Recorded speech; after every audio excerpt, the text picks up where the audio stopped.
those of you that are watching that are from England would appreciate the weather here today, which is why I'm in the garage.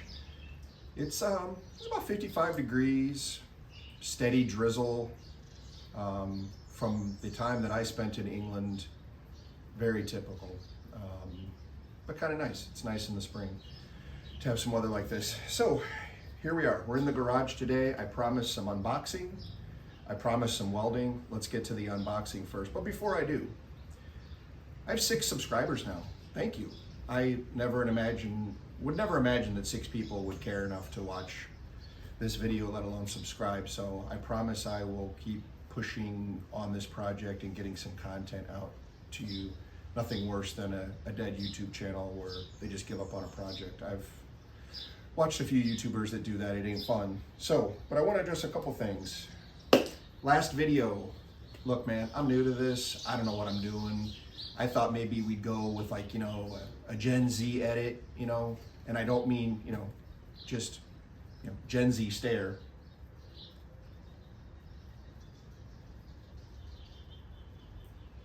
Nobody wants to see that. So based on my views of Instagram and TikTok and YouTube Shorts and Facebook Reels, I figured, yeah, we'll splash it up with some stickers and some sound effects and some overlays and stuff. And y'all said, nope, we don't want that. And in watching the video back, yeah, there was some issues with the sound. The camera angle kind of flip-flopped on it. Got it sideways today, so we'll stay in the same landscape mode this video.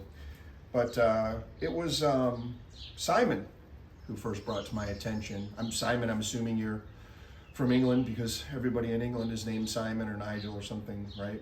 But anyway, Simon kindly and correctly pointed out that we don't want sound and overlays in this, so we ain't doing that on this one. Thank you for the constructive criticism. I appreciate it. Red Mine Diaries also commented that he didn't care for the overlays too much, so we won't go cutesy. We'll just stick with raw footage and garage stuff.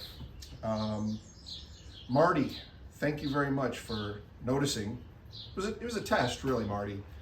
I was just trying to see if you guys were paying attention when I pointed to this Lotus and said it was a Series 1. It was a test. See if you were really watching or if you guys just kind of fast forwarded through. Marty, Gold Star, A+, you were paying attention because clearly that's not a Series 1.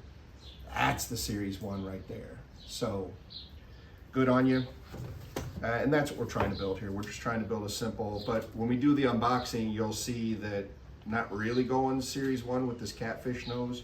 Probably going more Series 2 with that nose. But thanks for paying attention.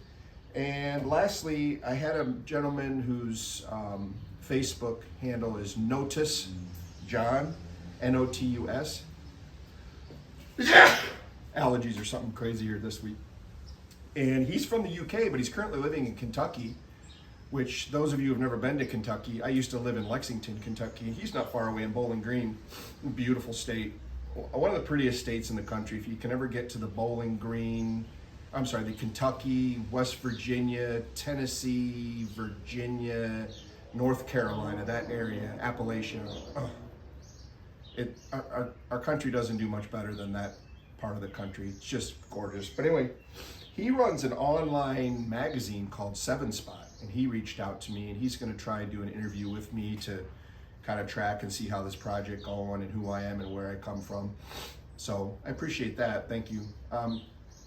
Listen, I need all you Lotus nerds to keep commenting and keep pointing things out. And when I say nerds, I mean that in the best way possible. I'm a bit of a Porsche nerd, which means I love the cars and I know a lot about them and I care about them, and that's what makes me a nerd. And you Lotus guys, especially you Lotus 7 guys, please correct me when I'm wrong, steer me on the right path. I've had a couple of Lotuses, just to give you a little background on me, or Loti.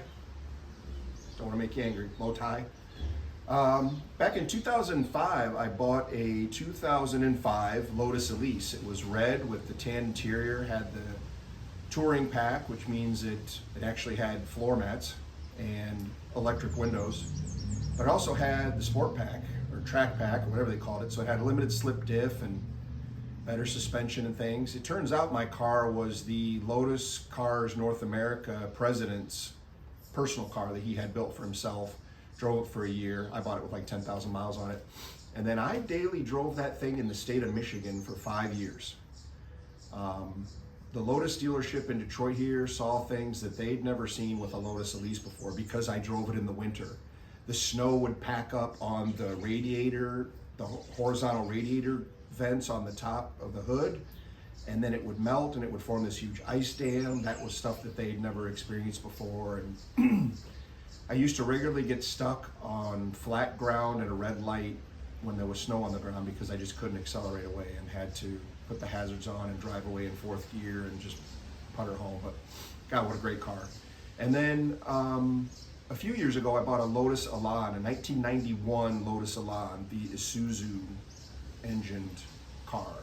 I remember when those first came out, I'd never seen a square car before that was just as wide as it was long and low and sleek. And when those first came out, I vowed one day I was going to have one. I bought a red one from Tennessee about 4 years ago.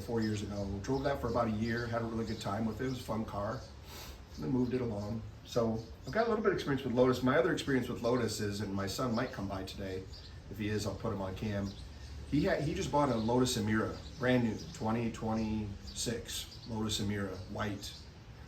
What a car that is, I'll tell you. We'll get it on camera if he shows up. So I'm in the Lotus realm, which is one of the reasons why I'm doing this. My son's kind of got the Omega, the most recent Lotus, and I want to do the Alpha, the beginning Lotus, and we'll have that connection. So enough of me yapping. Let's get on with the unboxing.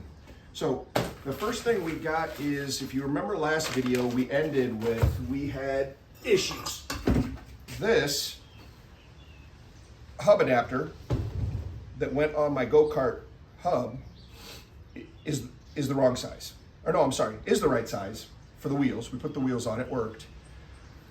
But I only had like 37.5 inches of frame to work with back here, giving the wheels some space. So I thought, I put a sticker on it, good idea. I thought we'd get some spacers. So I found these on Amazon, 17 bucks, can't believe it.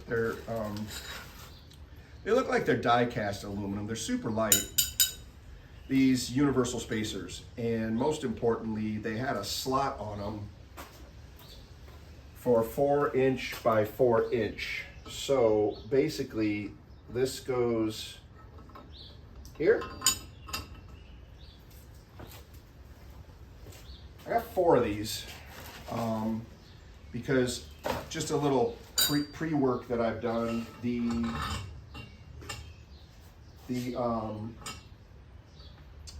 That's interesting. There's a beveled edge on this. I don't know what that's all about. Click below if you know why there's a beveled edge.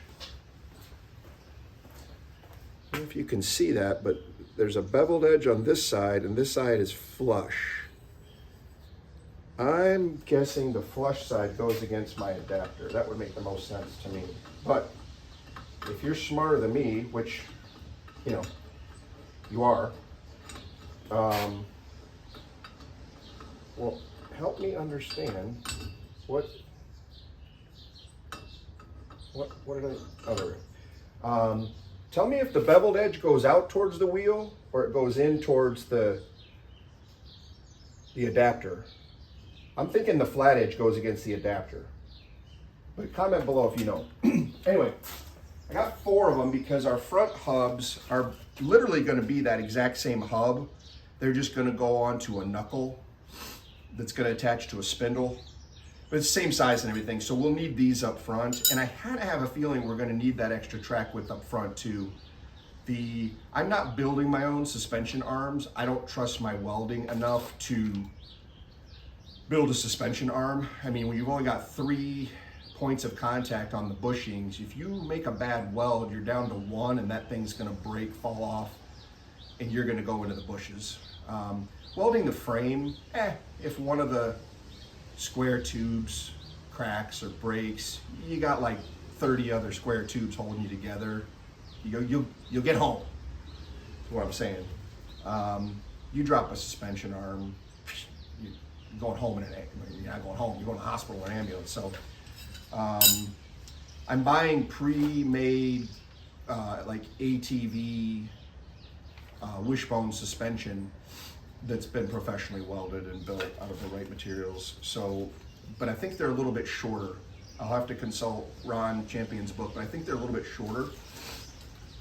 And so we might need the extra space. So we got those, get those bolted on, get the wheels bolted on, and we'll measure up and see. It's gonna buy us an inch. They're a 1/2 inch each, so that inch we might need. I think we're a little bit narrower between the wheels than the car is supposed to be, which is fine. One of my goals with this car, we talked about it last video, I'm probably doing electric, so it's gonna be like go-kart or golf cart spec. I wanna be able to get this thing on my 4x8 trailer. I got a 4 foot by 8 foot flat Harbor Freight trailer, and I'd like to be able to put this on that to take it to places where I'm gonna use it. And so we need to keep the track width, you know, within 4 feet and the length within 8 feet, so that thing can just sit up on there. So I don't mind that it's a little bit smaller. I just can't make it too small that I can't fit in the damn thing. All right, this came from England, fellas. No, it didn't. I'm lying. I was gonna buy one from England. Found a place in, I don't know where this came from. They were on the internet and they had a super cheap Lotus nose. I'll write it down below in case any of you are interested in looking. I was actually pretty impressed. I ordered this, they shipped it the same day, which means that they've got these things laying around, or based on the smell coming out of this box, they laid this thing up in like record time. And I'm not gonna lie, it's not the best piece of fiberglass I've ever seen, but it's pretty damn good for what we're doing here. And you know, fiberglass parts aren't supposed to come ready to paint. They're always gonna need like a little skim coat of glaze putty and a little sanding and stuff like that. But I'll tell you what, it's stout. So here's what we got. We got a nose, fellas. Now, those of you disappointed that I'm not just, you know, buying some styrofoam and putting plaster on it and molding this up and all that, like people do on YouTube videos, it ain't that easy. Getting it exactly right on both sides is really hard. And I don't want to be looking at the front of this car and this side's higher, this side's lower, the radius isn't right, or this opening isn't consistent. This thing was 220 bucks. And the time and effort that I'm being saved by not having to do this myself is just worth it. I mean, I'm not making my own rear fenders, I'm buying trailer fenders, galvanized metal trailer fenders, so why do I have to make my own nose? What's nice is it's got the relief for the scuttle, or for the hood. And where that's gonna come in handy is when I'm making the hood, whether I make it out of thin galvanized metal, like HVAC ductwork metal, which is probably the way we're gonna go, or if I make it out of aluminum, this form here I can use, as Ron says in his book, you know, you can bend the metal over this, bend it over your rear scuttle, or your scuttle panel relief, and you have the exact shape of your hood that you need. So this is the nose we went with. I was maybe gonna do the catfish nose. The catfish nose is low, it dives lower and it's a little wider, but I'm already narrow on the car as it is. And a wider nose just seemed like it was gonna be just way, way too wide for what we're doing. And I don't know, I like this. This just seems, you know, this is like the white car on the right, under the word sevens. So, you know, as Marty said, it looks like it's a Series 2. It's probably what we're gonna end up having something that looks like. So, and this is, I mean, you can hear that. So this is a nice piece. So I was so happy to buy that piece, because that was the piece that I was worried about the most, and I was able to find these guys online. Again, I'll put it down here so any of you that need a nose, and he's got everything there. He's got fenders and scuttle panels, and I think he's even got like windshields. It's all like low cost build stuff. For those of you who don't know what I'm talking about when I say low cost, in this group of people like me now that are doing this, and I think Ron Champion is the one that coined the phrase. They're called low cost. It's kind of a play on the word Lotus, Locost, low cost 7 instead of a Lotus 7. That's what we're doing here. Yeah, actually, if you look at Ron's book, my nose is exactly like that nose, and this, I love this. I just want the clamshell fenders instead of the cycle fenders, which I've got. We showed you that last video. Be cutting those off soon, but that's the nose I wanted. So let me stop yapping. Let me bolt up these wheels. We'll take some measurements and we'll see where we're at. Okay, there we are. I bought us an inch. So we should now be at, we're at 39.5. And if I give an inch allowance on each side, that gives us 38.5. Now, how does that match up to specs? So I'm looking at a, what is this? This is an Auto Car Magazine road report from December of 1961, which this kind of looks like a Series 2, but maybe it's a Series 1. It's a simple one, a Lotus 7. And it's giving a dimension of a rear width of 4 feet 8 inches. So let's do the math on that. That's 48 inches, that's 56 inches rear width. Now I'm assuming that's with the fenders, which stick out a little bit. So I don't think we're that far off. We are at 51 with no fenders. What did I say? 56 is the width? So we're only 5 inches narrow, and if you figure the fender probably sticks out, I don't know. Well, I tell you right now, I know ours are gonna stick out 1 inch. Looking at Ron Champion's book, good God, those fenders stick out like 2 or 3 inches past, but I think ours are gonna stick out about 1 inch because they're 6-inch wide fenders and it's a 5-inch wide wheel. I mean, I'm not a mathematician, but that sounds like 1 inch. So if we go 1 inch past, we go right across the top and we go 1 inch past over here, that's 52 inches. So it's supposed to be 56 wide and we're gonna be 52 wide. That's 4 inches, I can deal with that. But more importantly, we bought us a little space here because in the Ron Champion book, I believe this is supposed to be 42, this structural piece back here, and we're at 39.5. So we're, what is that? Two and a half inches shy? 2.5, I can deal with that. That's fine. Also, when I was looking at this spec sheet, I believe it was Marty who noticed that I was pointing to the wrong Lotus 7 on the cover of that book.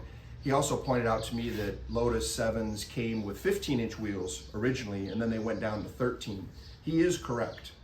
And I had mentioned that the 12-inch these tires were the same size as the originals.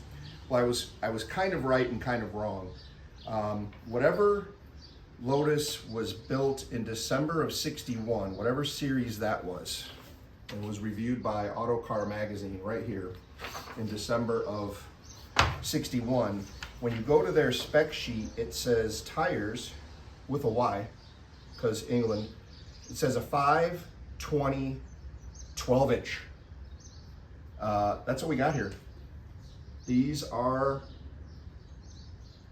4.5 12, but they're actually even taller. These are, I want to say 21 inches tall. Yeah, they're 21 inches tall. So they're actually the whole setup is even 1 inch taller than the original spec, but the wheel's the same size, maybe a smidge narrower, but that's fine. I want less rolling resistance anyway, since we're going electric. I want it to basically ski down the road. So yeah, so we're kind of doing the right thing here. I mean, these are kit builds, home builds, not even kit build. So, we're making allowances where we need to and do what we got to. So I did forget to mention to you guys, my name's Robert, by the way. Hi, how you doing? And I'm in the Detroit area, which I think I mentioned last time.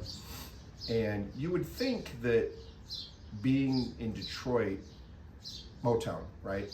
Muscle cars, big three are all here.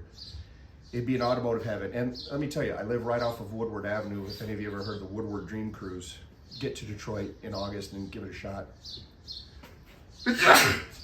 Ouch. But I gotta say, for those of you that are from England or have been to England, you know what I'm talking about. You guys have the most amazing automotive culture over there. I'm a big kit car guy. I've owned Invader GTs, Bradley GTs. I had a Laser 917, which is a Porsche 917 sort of replica. I had a Kelmark GT, which is a Ferrari Dino. All these were like Volkswagen based. The kit car industry in England is superior to any in the rest of the world, bar none. And when I was in England, Oxfordshire, actually, for several weeks when I lived in Europe, my head was on a swivel. Just all the cool cars, not even just the kit cars, the other cars, but all the cool kit cars. If you guys watch a YouTuber, his name is Hudson Films. He's a gentleman, younger guy, millennial.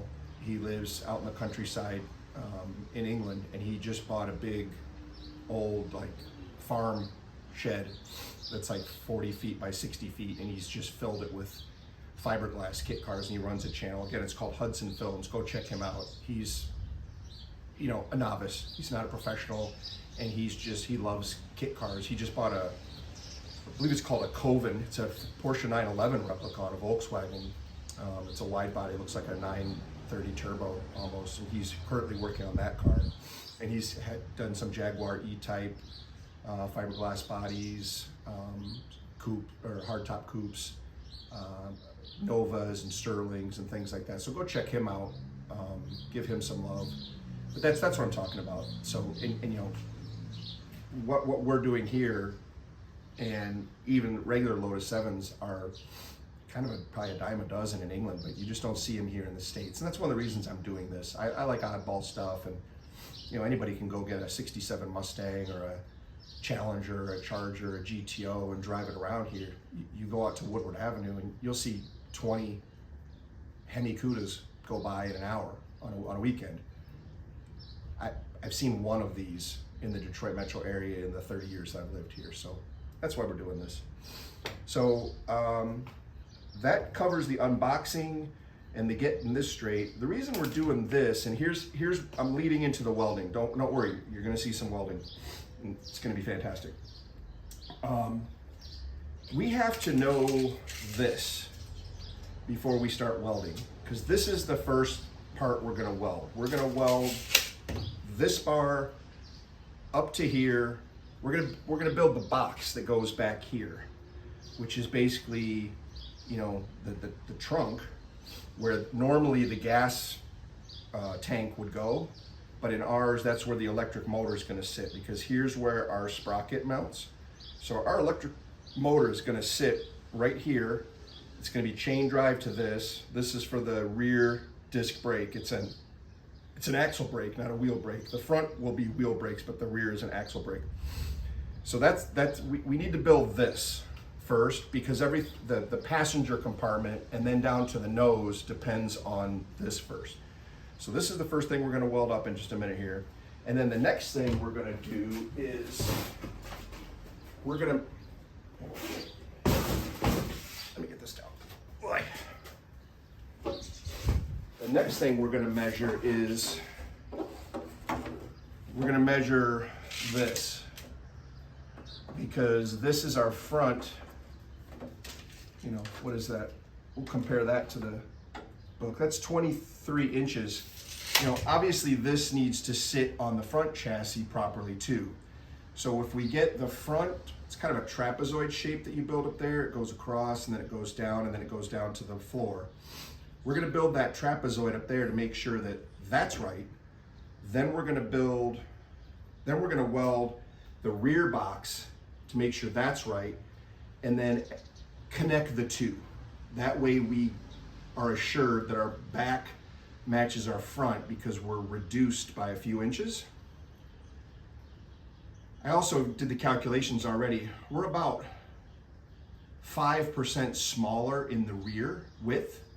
So makes sense to me to get the proportions right that we need to go 5% shorter front to back. But I don't want to take that out of the passenger compartment because I'm 6'4". I'm probably barely going to fit in this thing as it is. So we want to leave that distance the same.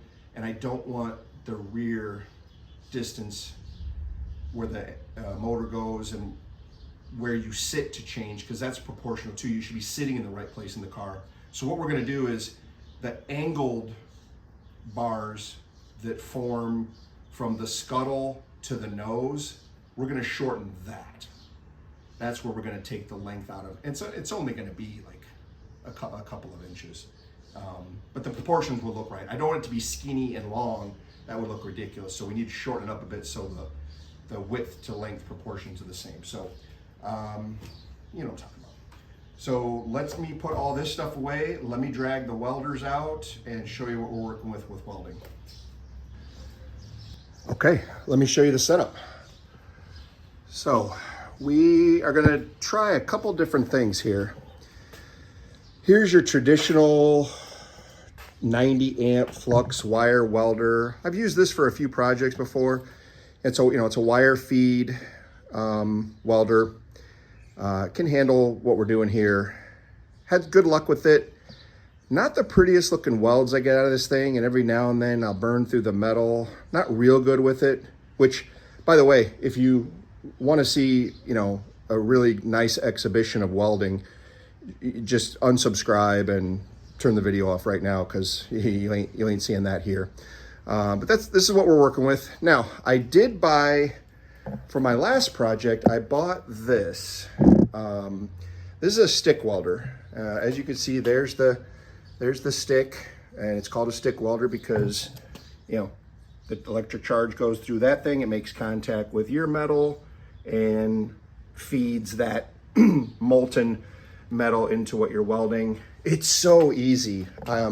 I had no idea these things existed till I watched some YouTube video from Vietnam where some dude was building a Lamborghini in the middle of the jungle in his bare feet, and all I had was a stick welder and some scrap metal, and dude just went crazy with this stick welder welding this thing up, and it looked pretty good. So I've used that for a couple of projects, and it's worked really nicely.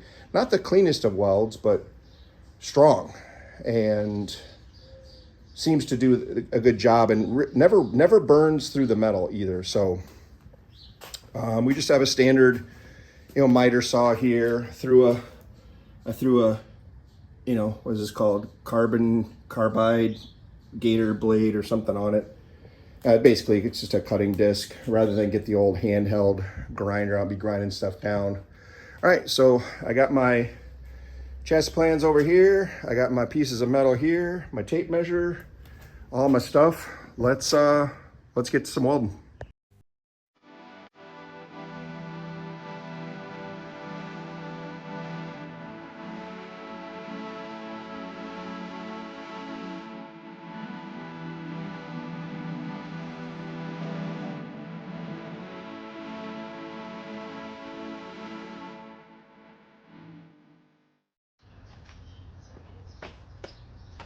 Things have escalated. All right, look. So I was about to end that last video, and I was looking at what we'd done, which was this piece, and then I was looking at Ron's plans in here and everything, and here's the deal, fellas. We're building a golf cart, basically. It's going to be used on the road. We're talking top speed of maybe 40. Just zipping around town, things like that. We don't need the chassis integrity of a car with an engine in the front and that you might take on a highway or even get up to speeds over 35, 40 miles an hour, which this thing never will. And we certainly don't need a lot of the rear subframe stuff that in Ron's book is holding the axle and the suspension and all that. So I just did this little mock-up because I wanted to get the dimensions right, and I just realized that all I've got to do is make the front piece that holds the scuttle in place, connect it with the back or the middle where I'm sitting, make sure I have enough leg room, which, I mean, there's gonna be nothing in front of me. There's gonna be some batteries, but they're gonna go above my feet. So, I mean, if I sit in this thing where you're supposed to sit, which is pretty much with your elbow touching the rear wheel, right here, I mean, there's plenty of space under the nose cone and above my feet. You know, the nose cone will be up a little bit because it's sitting on the ground right now. It'll be 5 inches higher than that. Actually, I guess it'll be relative to me sitting on the floor, so it'll be the same. So I'm gonna have room above my feet all the way to the end for the batteries, which that's nice. The batteries go in the front. Some air coming in will keep the batteries cool. That'll be nice. And actually, I got a skinny wife, so, and skinny daughters, so, and a skinny son. So there's room over here. I was worried about that. But I mean, right about here is where we're at. And it looks fine. So really all I gotta do is make the angle pieces that go to the piece that holds the scuttle, or the nose cone, make some pieces back here that go, that angle up, that hold the bearings for the rear axle, and then go back far enough to form the rear of the car, and then just match it on top. You know, I think they're about, I think they get about this high here. And then my scuttle panel goes here, dash will be here, steering wheel here. That space is just all open. I don't know if you ever see, if you guys ever seen a golf cart taken apart, there ain't nothing to them. It's like 4 beams on the bottom holding a steering rack and a rear axle. That's it. They don't even have side pieces. They just plop a fiberglass body on it, and I mean, think of like a Volkswagen Bug kit car too. That's what I was thinking about when I was after I tried to end this video. I was thinking about all the Volkswagen kit cars that I've had since we were talking about it. And a Volkswagen pan is just that. It's a pan. And then you drop a body on it. Now some of them have like integrated roll cage stuff. And I'm gonna build the sides on this. Don't get me wrong. I'm not gonna forsake a little bit of side protection, but I don't need to go, you know, Ron Champion chassis crazy on this and kill myself doing it when I don't need it. She only needs what she needs, fellas. And it's gonna have an electric motor, 6 batteries, a steering wheel here. There ain't gonna be any gauges. What am I gonna be gauging? Not, I mean, I guess maybe we could put a speedo on it, but I'll probably just do like a, I don't know. I mean, my phone's a speedo. I can use my phone, just set my phone on a thing. Maybe we'll build a real nice phone stand for it and just hit the speedo app. But yeah, so in the last half an hour, this thing's taken a wild turn, but it's also gonna mean it's gonna get done quicker, at least the chassis part. The suspension is just, I order it up and I bolt it on, so that ain't gonna be a problem. Yeah, so I'm pretty happy about that. So if you were here for like a purist, Ron Champion, low cost, by the book build, yeah, that ain't happening anymore. We're gonna do it. We're gonna do it for what we need it for, and we're gonna do it for the electric motor and the batteries that we're putting in, not for a gas engine. So I don't know. What do you guys think about the mock-up so far? Oh no, there's no broom broom. It's comment below. Let me know what you think. I don't know. It's different. Has anybody done this before? Probably. Like this? With these crummy welds? No. So, all right. I will get more work done on this, and we'll have another video out within a week, I promise. I gotta pack up for today. I'm gonna put it all away, get started again tomorrow. That'll be next week's video. Gotta go edit this so you guys see what's going on. But please, please, comment below. Let me know. Let me know if I'm doing something crazy wrong here. Bye, guys. All right, fellas. Well, after getting disgustingly dirty, welding and moving stuff around, I shot some video to wrap up the video, and I'm new at this, man, and I realized that I had left it on time-lapse. So all of my post welding descriptions and things were in time-lapse, so that ain't gonna work. So I've changed clothes, stuff all over me, and we're gonna, hang on one second. Sorry about that. That's the level of professionalism you've come to expect from this channel, though. So let me show you what we've done and give you a run through of everything that's happening. You can kind of see in the background, I got a little mock-up there going. So let's flip the camera around and I'll show you what I'm doing. Okay, so I don't think I really explained what was going on too well with the welders. So this guy here, literally like 2 welds from finishing, ran out of wire. I couldn't figure out how to open it because I've never put wire in it. But about an hour ago, I figured out how to get into it, ordered some wire off Amazon, but we had to switch to this guy. We had to switch to the little stick welder. There's the stick, there's the welder, and it did a nice job, I have to say. I might just stick weld this whole thing. I mean, it's little, it's portable, it's easy, doesn't burn through the metal. You're always getting enough weld and product in there. With the wire feed, I feel like sometimes maybe you're not. So we've switched gears, as you can tell. I welded this square section here up. And then I was looking at the plans and looking at the book, and I'm thinking to myself, wait a minute, we're building a golf cart here, essentially. This is a glorified golf cart. It's gonna have an electric motor, you know, right back over the top of that there. Right here, right above here, right where you see those 2 sprocket mounts. There's a sprocket that goes there. There's a brake rotor that goes there. It's a axle brake, and that's it.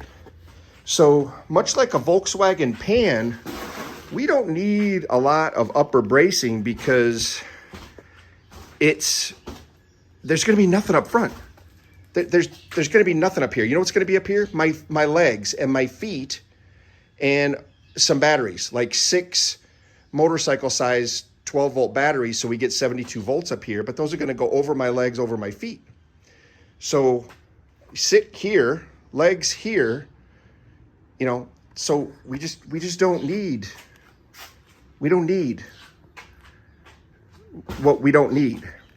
So I kind of just laid these bars out a little bit. These rear ones are a little bit too long.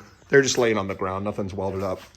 But this is the basic shape that we're gonna have here, fellas. And, you know, the proportions are right. So a real Lotus 7 has an 88-inch wheelbase, but our width is about 9 to 10% smaller, shorter than a full-size Lotus 7. So I took 10% off the length, which got us to an 80-inch wheelbase, which is plenty. And the proportions look right. You know, there'll be some verticals welded right there, you know, like in the book. Let me show you real quick what I'm talking about. Just so we're all on the same page here with what's happening. Okay, there you see. So these verticals here, so I welded this square here I welded. Those bars on the ground are this, and the other bars are kind of this. I'm going direct from here to here and not doing all of this because I don't need to. This is where an engine mounts. I don't have an engine up here. I have air up here. I mean, there's going to be a battery tray in here, but that's it. So I don't need to do that. You know, we'll figure out how to run the battery cable back. We might have a small tunnel here where we run a battery cable back, but that's about it. So yeah, so we'll do these verticals, these cross braces, just so it doesn't flex too much. We'll probably do one big cross brace here, maybe one big one here. And you know, think about a golf cart. A golf cart is, if you've ever seen a golf cart taken apart, it's like 6 or 8 steel tubes welded together with like a little pan on it, and then they plop a fiberglass body down on it. So, you know, we'll be fine. So what needs to happen next though, and this is why I stopped welding, is I really need to order the front suspension, because this front suspension is gonna mount, the bottom wishbone is gonna mount on this guy and go to the hub assembly and everything over here. And then there'll be a top bar that matches the shape of that one right up here.